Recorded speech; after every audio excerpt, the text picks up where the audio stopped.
Competitive ఎగ్జామ్స్లో number అనాలిసిపై ఒక simple logical question చూసేద్దామా. 17:64, 42 వాట్ నెంబర్ అంటే 17 నుంచి 64 ఎలా వచ్చింది, అక్కడ ఉన్న లాజిక్ ఏంటనేది ఫైండ్ అవుట్ చేయాలి.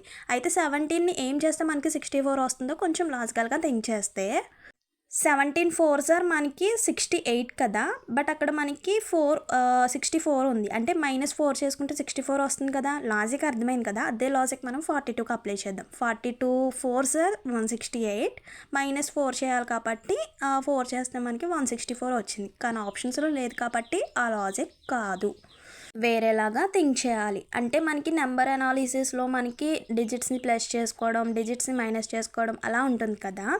సో ఇప్పుడు అక్కడున్న డిజిట్స్ని ప్లస్ చేస్తే 8 వచ్చింది, కానీ అక్కడ 64 ఉంది కాబట్టి దాన్ని చూడగానే మనం స్క్వేర్ చేసుకుంటే 64 వస్తుంది కాబట్టి స్క్వేర్ చేసుకుంటే 64 వచ్చింది. మరి లాజిక్ అర్థమైంది కదా. అదే లాజిక్ 42కి అప్లై చేసి కామెంట్ చేసేయండి.